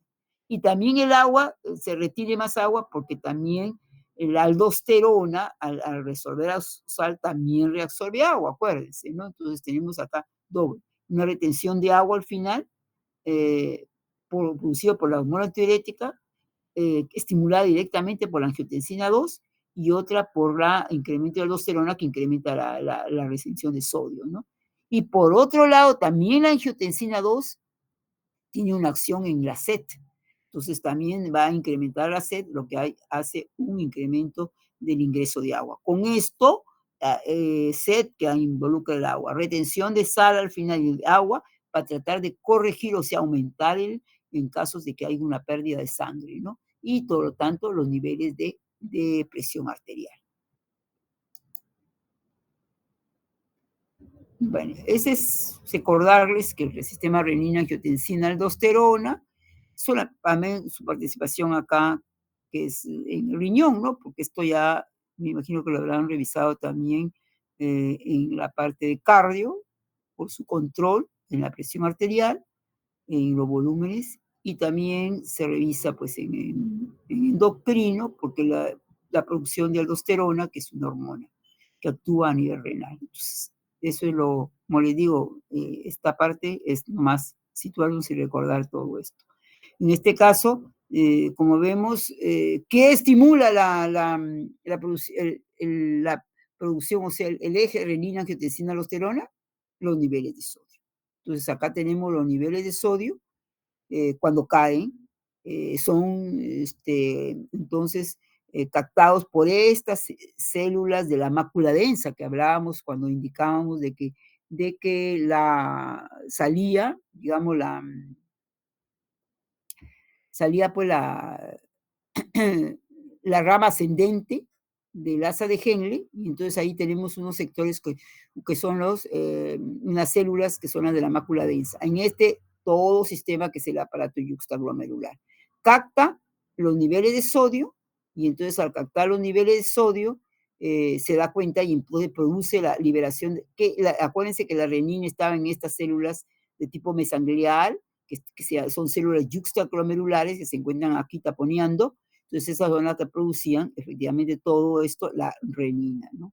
Renina la liberaban a la sangre. La renina actúa sobre el angiotensinógeno, produce angiotensina 1 que no tiene acción fisiológica, la angiotensina 2, se habla también de una angiotensina 3, ¿no? Después, y que actúa sobre las suprarrenales para producir aldosterona. Y la aldosterona actúa a nivel del túbulo distal. Incrementa la reabsorción de sodio, ya que da una caída para nivelar el sodio, y lógico que si reabsorbe sodio, reabsorbe agua, ¿no? Y incrementa la secreción de potasio, ¿no? Y también, como no se olviden que también incrementa la secreción de iones hidrógeno. Bueno, otro estímulo que puede ser también productor de aldosterona es cuando hay mucho potasio en el organismo, ¿no? Entonces, un incremento de potasio directamente, él estimula a las suprarrenales para la producción de aldosterona y con el objeto de secretar potasio. También ese es otra camino, ¿no? Esta enzima que convierte una sustancia inactiva fisiológicamente a una sustancia activa que es la angiotensina 2. La angiotensina 2 no solamente va a producir aldosterona, sino también produce vasoconstricción, ¿no? Y con eso aumenta la presión. ¿Y por qué? Porque también uno de los estímulos, esto es a través del sodio, pero uno de los estímulos para la producción renina también es para una caída de la presión arterial, un incremento, ¿no? O una baja. Entonces va a traer como consecuencia este estímulo. Entonces, con esa vasoconstricción que va a producir, va a aumentar la presión, ¿no? Antes inclusive de que produzca aldosterona, que sabemos también que el sodio, la absorción de sodio y todo, también va a producir la mayor volúmenes de agua, si ese es el estímulo, y mayor presión, ¿cierto? Por eso es que medicamentos, algunos tipos de medicamentos funcionan para la hipertensión arterial, funcionan inhibiendo esta enzima, ¿no? De tal manera, porque claro, inhibiendo esa enzima, evitan la producción de esta sustancia y por lo tanto evitan que haya vasoconstricción, que aumentaría la presión, y evitan también la reabsorción de sodio y la reabsorción de agua, que también aumentaría la presión. Entonces hay muchos medicamentos que actúan inhibiendo, son los inhibidores de la ECA, o enzima convertidora de angiotensina. Bueno, acá, ¿cómo de lo que hemos visto fisiológicamente, entonces, cómo se reabsorbe el sodio a lo largo del túbulo? Acá tenemos el túbulo proximal, tenemos el asa de Henle, tenemos el túbulo contorneado distal y el túbulo, conducto colector cortical y el conducto colector medular. ¿Cómo es? Es una caída de sodio. Acuérdense que el sodio se va a reabsorberse en grandes cantidades al inicio, y a lo largo del túbulo va a haber reabsorción de sodio, de tal manera que la cantidad que se elimina es muy pequeña, ¿no? Representa menos un cuarto del 1% que se ha filtrado. Entonces, siempre, no solamente en sodio, sino en toda la sustancia, acuérdense que en el túbulo proximal es donde se produce la mayor, y ahí vemos por el pico, la mayor reabsorción de sustancias, en este caso de sodio. Entonces ahí tenemos la mayor, ¿no? Acá, luego, que se produce. Acá tenemos la reabsorción, estas dos es la absorción en el asa de Henle. Acá no hay reabsorción, acuérdense, lo primero que sale del túbulo proximal es la rama descendente, como no hay reabsorción de solutos ni de sodio, por eso es una línea. Y luego en la, rama ascendente sí hay, ¿no? Cae. Y luego después entré al túbulo colector, primero, digamos, al túbulo distal, que se produce esta partecita, hay una producción de reabsorción de sodio, esto ligado a la aldosterona. Entonces, esto es ya fenómeno de regulación de acuerdo al medio interno, ¿no? Si hay o no, esto se va a aumentar. Y también el túbulo colector cortical, y va cayendo, hasta que ya en la orina, pues apenas existe menos del 1%. Prácticamente todo el sodio se ha reabsorbido a lo largo de todo el tubo. Y estos son los volúmenes de agua que permanecen también en los diferentes segmentos del túbulo. Miren, y la osmolaridad. Acá los volúmenes están representados en numeritos y esto representa la osmolaridad. Entonces, ¿qué vemos? 300, 600, 900, hasta 1400, que es la osmolaridad urinaria. Entonces, vamos aquí, por ejemplo, que en el túbulo proximal hemos dicho isosmolar, igual osmolaridad. Lo único que disminuye es el volumen, de 125 mililitros por minuto, que fue la tasa de filtración glomerular. Lo que se filtró va a salir cuando sale del túbulo proximal, va a ser 44 mililitros, casi todo, o sea, más del ese se ha reabsorbido un gran porcentaje. Luego entra el asa de Henle, ¿no? Y la primera reabsorción es en la rama delgada descendente. Ahí sí hay reabsorción de agua. Entonces, miren, por eso se vuelve bien concentrado hasta lo máximo, es en los 1400 que hemos dicho. Luego, en la rama gruesa hay dilución, por eso es que forma ese pico, la parte de dilución, ¿no? Entonces, aquí ingresó al asa de a la rama descendente 44 mililitros y la reabsorción salió 25 mililitros, el resto se ha reabsorbido. Pero acá no hay, porque acuérdense, como no hay reabsorción de agua, ingresa 25 mililitros y sale 25 mililitros. Luego pasa al tubo contorneado distal, estos 25 mililitros hay una disminución, y luego ya en el túbulo colector va a depender si hay hormona antidiurética o no. Si no hay hormona antidiurética, esto apenas se va prácticamente a la orina. Pero si hay presencia de hormona antidiurética, se va a reabsorber. Primero 8 mililitros y puede llegar a lo máximo de una orina de 0.2 mililitros por minuto, ¿no? Entonces ahí tenemos. Esto sí ya es fenómeno de regulación de acuerdo a lo que existe en el medio interno. Bueno. Esto va relacionado con lo que vimos la clase pasada sobre la depuración de una sustancia. Decimos que el riñón, ¿qué es lo que hace? Depurar, o sea, limpiar el plasma. En este caso, podemos encontrar la depuración osmolar, que significa, pues, limpiar, es el volumen de plasma que el riñón ha limpiado de todas las sustancias, o sea, de todos los osmoles por minuto. Entonces, aquí. ¿Y cómo se encuentra? Aplicando la fórmula de la clásica de la depuración, solo que aquí sería la depuración osmolar es igual a la concentración osmolar de la orina por el volumen, puede ser minuto, o si hacemos en 24 horas, también hay depuración osmolar en 24 horas, sobre la concentración osmolar en el plasma. Entonces aquí veamos que, ¿se acuerdan que decíamos nosotros que las orinas podían tener una gradiente, ¿no? Desde 50 hasta 1400 diferentes, y que marcábamos un margen en el cual una orina de 300 milosmoles era isosmolar. Hacia acá era hipo y hacia acá era hiperosmolar. Entonces ahí tenemos que, pongamos el caso, cuando una orina es isosmolar, cuando justo tiene 300, ¿no? Entonces, veamos, esto es la gradiente, hemos dicho que esto es la gradiente osmolar, por el volumen me da la depuración osmolar. Entonces, significa que acá es 300 y acá es 300, por lo tanto, esta gradiente es igual a 1, y 1 por el volumen urinario será el volumen urinario. Entonces, la depuración osmolar es igual al volumen. Entonces, ¿en qué situaciones la depuración osmolar coincide con el volumen urinario? En las situaciones en que la orina es isosmolar. Ahora, ¿qué otro tipo de orina? Van a haber orinas hiperosmolares, que tienen osmolaridad por encima de 300, y van a haber orina hipoosmolar, que tienen por debajo de 300. La orina hiperosmolar quiere decir que la concentración de la orina es mayor que 300. Entonces, la relación de UP va a ser mayor que 1, siempre va a ser una cantidad mayor que 1, porque la concentración osmolar es mayor en las hiperosmolares. Y por lo tanto, si esto lo reemplazamos acá por un valor mayor que 1, la depuración osmolar va a ser mayor que el volumen, porque va a ser el volumen por un número, que es mayor que 1. Entonces, la depuración osmolar es mayor que el volumen. Acuérdense, si hay hiperosmolaridad, hay más osmoles.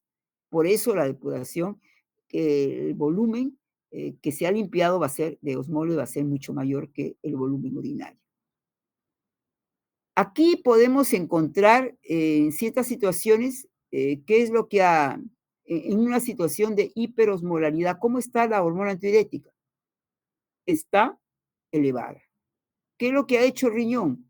Ahorrar agua, pero agua pura, libre de solutos, para tratar de bajar la hiperosmolaridad del plasma. Entonces, ¿este ahorro de agua se puede calcular? Sí se puede calcular de esta forma. Como sabemos que en la orina hiperosmótica la depuración osmolar es mayor el volumen, entonces el ahorro de agua no es sino la diferencia entre la depuración osmolar menos el volumen. Y esto es el TC de agua libre, que significa ahorro de agua. O sea, el TC de agua libre. Perdón, estoy diciendo ese es el ahorro de agua, ¿no? El TC es ahorro, que significa ahorro, la cantidad de agua que libre de solutos, que está pasando al intersticio y que está ahorrando, por lo tanto, para tratar de llegar a una isoosmolaridad. Luego tenemos la orina hipoosmótica. La orina hipoosmolar significa que la osmolaridad va a ser menos que la plasmática. Entonces, la relación, o sea, esta gradiente osmolar, menos sobre A va a ser un número menor que 1. Y si lo reemplazamos acá, el volumen va a ser multiplicado por un número menor que 1, entonces me va a dar la depuración osmolar menor que el volumen. Y en este caso de una orina hipoosmolar, acuérdense que la hormona antidiurética es completamente inhibida porque hay mucho líquido y lo que está haciendo el riñón es eliminar el exceso de líquido. Entonces aquí sí hay una excreción de exceso de agua libre de solutos. Si queremos saber cuánto está en ese momento eliminando, sencillamente lo mismo, la misma, pero solamente que acá es el volumen mayor que se le resta la depuración osmolar porque ese es el número mayor y eso me da la depuración de agua libre. Entonces, esto me da el ahorro de agua que hace cuando está en balance negativo. Y esto me da la depuración de agua libre, o sea, el agua que elimina cuando está en un balance positivo por minuto.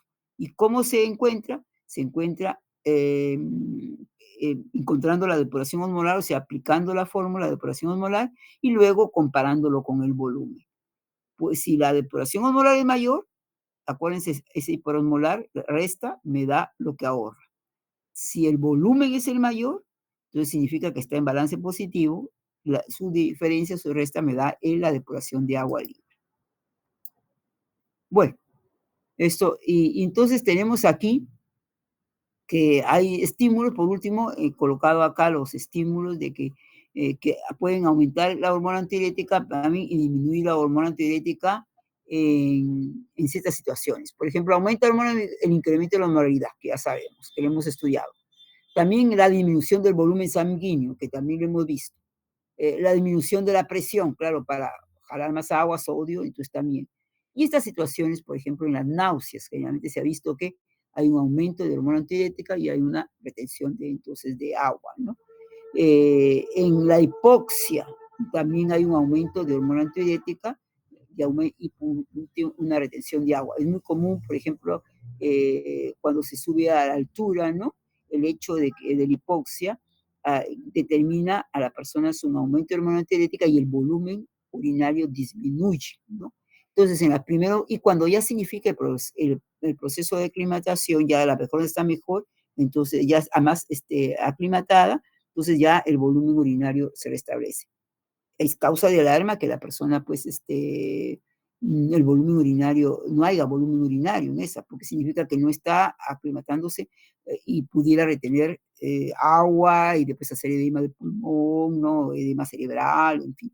Entonces tenemos ahí ciertas drogas, como el caso de la morfina, por ejemplo, y la nicotina. Y acá disminuye la hormona antidiurética y por lo tanto hay mayor volumen urinario cuando disminuye la osmolaridad, que hemos visto también ya el incremento del volumen sanguíneo, también el incremento de la presión, y el alcohol, drogas como el alcohol, que sabemos que el alcohol produce, cuando una persona toma bastante, digamos, alcohol, generalmente hay un aumento, estamos dándole una sobrecarga de agua, y el riñón es encargado realmente de eliminar esa cantidad de agua, pero además elimina un poquito más debido a que hay una disminución de la hormona antidiurética. Y esto es lo que causa O sea, no hay un equilibrio, no solamente el riñón, como se ha dicho, si tanto ingresa de agua, tanto ingresa, pero ingresa, también elimina un poco más como producto de la acción del alcohol. Y esto es el malestar que va a sentir la persona justamente por ese desequilibrio hídrico y disoluto que se produce. Y drogas como el haloperidol, ¿no? ¿Ok? Otra de las cosas también es el control de la sed, colocado acá. ¿Quiénes aumentan la sed? Casi el aumento de la osmolaridad, acuérdense, disminución del volumen sanguíneo también, casi iguales a lo que producen la hormona antidiurética, disminución de la presión, aumento de la angiotensina 2 también y sequedad en la boca. Por diferentes otros motivos que se produce la sequedad en la boca, aumenta la sed, ¿no? Y disminuye la sed, la disminución de la osmolaridad, el aumento del volumen sanguíneo, aumento de la presión, disminución de angiotensina 2 y la distensión gástrica, ¿no? Se ha visto que antes en animales de experimentación ponía un bolón gástrico y lo eliminaban, entonces había una disminución de la sed, ¿no? Como producto de esto. Bueno, esta primera parte, estamos terminamos, ¿no? Ahora hay que continuar con la siguiente parte. No sé hasta cuándo. ¿Cómo hacemos? Nos falta una clase. ¿La comenzamos y la avanzamos? Con el delegado, a ver. Yo creo que... Doctora, podemos hacerlo mañana, a las 9. Pero mire, mañana tenemos dos clases que son que de día para el equilibrio ácido básico y lo que es vías urinarias. Yo había quedado, vías urinarias, me olvidé indicarte, lo va a hacer el doctor Alberto Córdoba, lo va a hacer. Entonces a mí me ha quedado yo hacer 1 hora y él hacer otra hora, o más o menos ahí. Pero nos vamos a ver cortos, pues si hago equilibrio y además esto, ¿ya? O de repente, no sé, claro, el problema es ya, si pudiera, ahora, creo que les es difícil comenzar de repente a las 8, ¿no? No sé. Le confirmo más. O si no, ya, pues ya veremos ahí, ya le diré, podemos de repente avanzar, ya, voy a tratar de sintetizar y hacer de 9 a 10:30, le diré algo, creo que sí, en media hora hasta las 11, o bueno, que llegue hasta las 11:30, ¿está bien? Ya, creo que mañana nos acomodamos, ya para que no haya, porque veo que ustedes están en otras cosas también. Entonces quedamos, ya no comienzo ni hago, ¿no? Sí, sí, porque también ya lo saturo mucho y ya veo claro, no es conveniente tampoco. Y sobre todo a esta hora, y terminándola. Ya. Bueno, tanto es de que generalmente terminamos y ya no les digo ni siquiera alguna pregunta, ni hacemos nada, entonces no sé si quiero, ya debido a cualquier cosa, ahí está mi correo, si quieran a cualquier cosa, consulta, entonces pueden hacerla también a mi correo, que antes yo les voy a responder, ¿ya? Y si no, ya veremos pues alguna consulta otra vez, ¿ya? ¿Hay alguna cosa, digamos, con respecto a esta clase?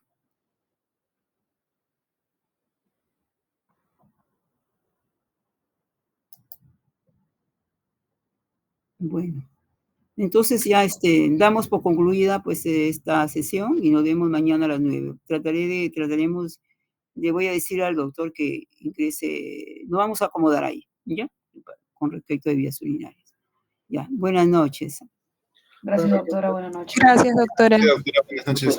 Gracias, doctora. Buenas noches.